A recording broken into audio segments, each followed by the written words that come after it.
इस बुलेटिन के प्रायोजक हैं क्लैरिस हॉस्पिटल्स छिंदवाड़ा।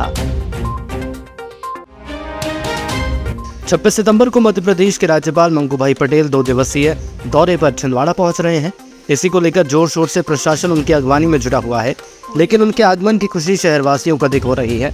दरअसल 26 सितंबर को राज्यपाल अपने निर्धारित कार्यक्रम के अनुसार इमली खेड़ा हवाई पट्टी से उतरेंगे और शहर के विभिन्न मार्गों से गुजरते हुए अपने कार्यक्रमों में पहुंचेंगे।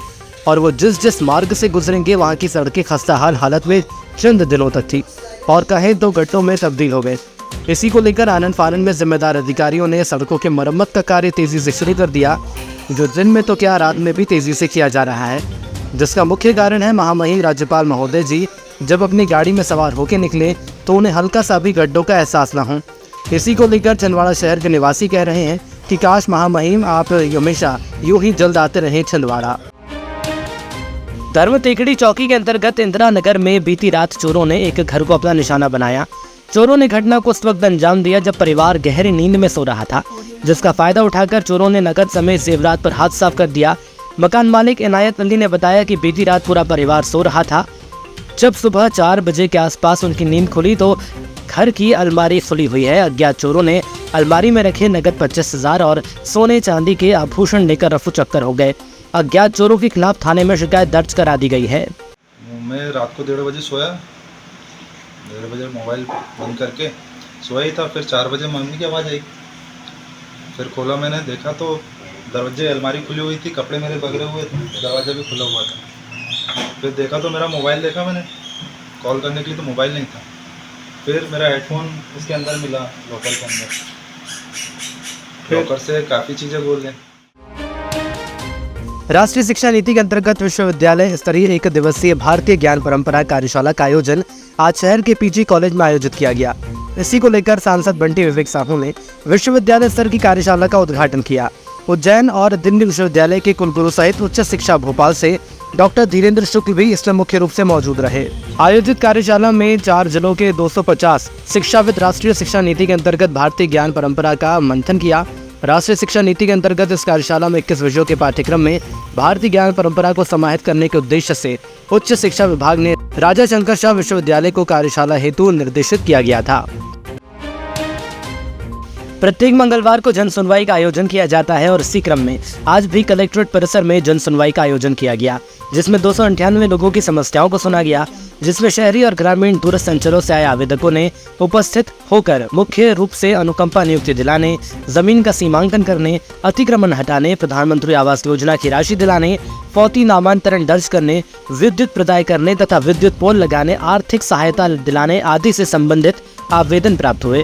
कलेक्टर शीलेंद्र सिंह ने विभिन्न आवेदनों में तत्परता के साथ निराकरण करने के निर्देश संबंधित अधिकारियों को दिए। भारतीय जनता पार्टी की सदस्यता का बुधवार को आखिरी दिन है। इस अंतिम दिन में भाजपा युद्ध स्तर पर सदस्यता अभियान में जुटी रहेगी। भाजपा जिलाध्यक्ष शेष राव ने प्रेस वार्ता को संबोधित करते हुए बताया कि बुधवार को सभी मुख्य नेता अपने अपने बूथ पर रहेंगे और लोगों को भाजपा की सदस्यता दिलाएंगे। वहीं उन्होंने दावा करते हुए ये भी बताया कि हमने निर्धारित किया है कि हम एक दिन में लाखों सदस्यों को जोड़कर छिंदवाड़ा में एक और इतिहास बनाएंगे। अभी तक भाजपा ने जिले में 2 लाख से अधिक नए लोगों की सदस्यता दिलाई है। वहीं पूरे प्रदेश में छिंदवाड़ा एक नए लक्ष्य के साथ आगे बढ़ रहा है। कल का जो हमारा टारगेट है 1 दिन का, और उसके लिए हमारी कार्यशालाएं वगैरह आयोजित हो गई है, मीटिंगें हो गई है, जो लोग लगना था वो लग गए हैं, सब व्यवस्था हो गई है, सब नाम सूचीबद्ध हो गए हैं। कल का कार्यक्रम हमारा ज़बरदस्त रहेगा और हम सदस्यता अभियान में अपने लक्ष्य को प्राप्त करेंगे और ये छिंदवाड़ा इतिहास रचेगा। पहली बार 14 में जब हमारा हुआ था, इसके पहले 6 साल होता, लेकिन कोविड की वजह से बीच में हमारे इलेक्शन वगैरह नहीं हुए तो ये थोड़ा समय बढ़ गया। तो 14 में जब हुआ था तब लगभग 62,000 सदस्य हमारे बने थे। बने तो 92,000 थे, लेकिन चूंकि उस समय मिस कॉल से बनना था और फ़ोन इतनी स्पीड से लोगों के बदल रहे थे, उस कारण से वो बाद में सत्यापन में हमको सिर्फ 62,000 सदस्य मिल पाए। मंगलवार को भोपाल से विभिन्न जिलों से होते हुए बाल कैंसर जागरूकता रथ छिंदवाड़ा पहुंचा। वहीं से जागरूकता रथ को कलेक्टर शीलेंद्र सिंह ने हरी झंडी दिखाकर रवाना किया। वही कैंसर जैसी घातक बीमारी को हराकर मैदान जीतने वाले कैंसर सर्वाइवर ने बताया कि हम सभी 15 बच्चों को कैंसर हुआ था, जिसका इलाज हमने निःशुल्क कैंसर किड्स एनजीओ में कराया था। उसके बाद हम पूरी तरह स्वस्थ हैं। इसी को लेकर हम आज छिंदवाड़ा पहुंचे, जहां छोटे बच्चों को कैंसर जैसी बीमारी के बारे में जानकारी दी गई और नुक्कड़ नाटक के माध्यम से जागरूकता अभियान चलाया गया और सभी कलेक्टर समेत अन्य वरिष्ठ अधिकारियों को रिबन काट कर उनका सम्मान किया गया। मैं जब 10 साल की थी तब मुझे ब्लड कैंसर हुआ था। ऐसा हमें पहले पता नहीं था। मुझे नॉर्मल फीवर और चक्कर आ रहा था, तो मैं नॉर्मल डॉक्टर को दिखाया था मैंने। तो फिर उसके बाद में उन्होंने इतना कुछ ये नहीं लिया था, तो हमने जब ब्लड टेस्ट करवाया तो उसमें पता चला था कि मुझे ब्लड कैंसर हुआ है। तो उसके बाद मेरा फर्स्ट स्टेज था, तो हमारा ट्रीटमेंट तब से स्टार्ट हुआ 2018 में, और फिर नॉर्मल केमोथेरेपी और इंजेक्शन से मैं 2020 तक मेरा ट्रीटमेंट कंप्लीट हो गया था।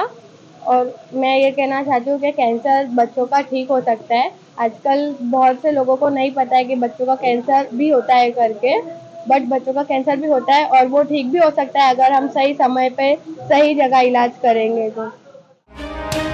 बुकिंग के नाम पर किराए का वाहन लेकर रास्ते में चालक को नशीला जूस पिलाकर महंगी कार लूटने वाले गिरोह के 3 सदस्यों को पुलिस ने मंगलवार को न्यायालय में पेश कर 4 दिन के रिमांड पर लिया। बता दें कि एसपी मनीष खत्री ने कल प्रेस वार्ता में इस गिरोह के सदस्यों को गिरफ्तार कर मामले का खुलासा किया था, जिसमें उन्होंने बताया था कि बीते कुछ दिनों पहले आरोपियों द्वारा ड्राइवर को नशीला जूस पिलाकर उसकी कार लेकर फरार हो गए। रिमांड में लेने के बाद पुलिस आगे और भी मामलों का खुलासा कर सकती है।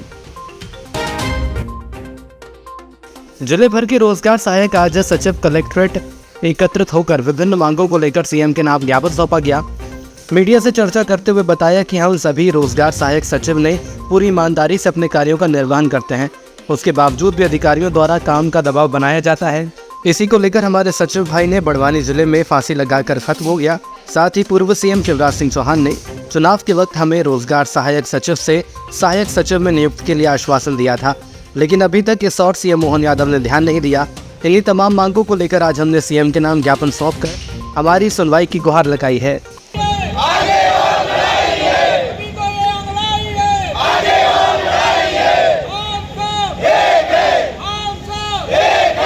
रोजगार सहायक के पास में इतना काम है, इसके बाद में भी रोजगार सहायक पे इतना प्रेशर डाला जाता है। आधी रात में 12 बजे मैसेज आता है कि 10 बजे तुम्हें ये वाली सभा करना है, ये स्वच्छता अभियान करना है, ये काम करना, वो काम करना है। इससे रोजगार सहायक बहुत प्रताड़ित है।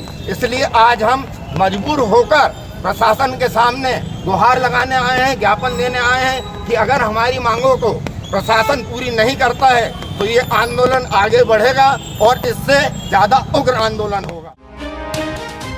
मध्य प्रदेश राज्य कर्मचारी संघ ने आज कलेक्ट्रेट पहुंचकर 25 सूत्रीय मांगों को लेकर सीएम के नाम ज्ञापन सौंपा, जिसमें उन्होंने नियुक्ति, अंशकालीन कर्मचारी की वेतन वृद्धि, अधिकारियों का समय वेतनमान समेत अन्य समस्याओं को लेकर ज्ञापन सौंपा।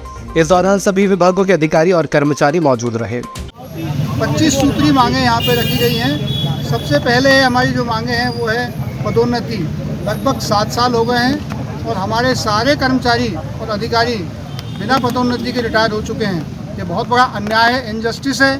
और इसके अलावा हमारे बहुत सारे अंशकालीन कर्मचारी जो 30-30 सालों से यहाँ पे काम कर रहे हैं, लेकिन उनको अभी तक 5,000 रुपये तनख्वाह अभी तक कलेक्ट्रेट में नहीं हुए। हमारी कलेक्टर महोदय से अनुरोध है कि कलेक्ट्रेट को उनको किया जाए। निगम आयुक्त चंद्र प्रकाश रॉय के निर्देश पर नगर निगम उपायुक्त कमलेश निरगुडकर ने मंगलवार को राजस्व शाखा की समीक्षा बैठक ली। इस बैठक में राजस्व अधिकारी, सभी जोन के राजस्व निरीक्षक एवं 48 वार्डों के सहायक राजस्व निरीक्षक सहित जलकर संग्रहकर्ता उपस्थित रहे।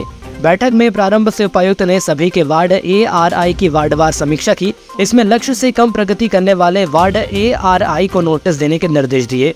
उपायुक्त ने सभी चालू वर्ष के करदाताओं को संपत्ति कर में 30 सितंबर तक 6.25% छूट देने के निर्देश दिए तथा इस हेतु करदाताओं से डोर टू डोर संपर्क करने के निर्देश दिए। इसके उपरांत उपायुक्त ने जलकर संग्रहण समीक्षा करते हुए बकायेदारों से संपर्क करने के निर्देश दिए।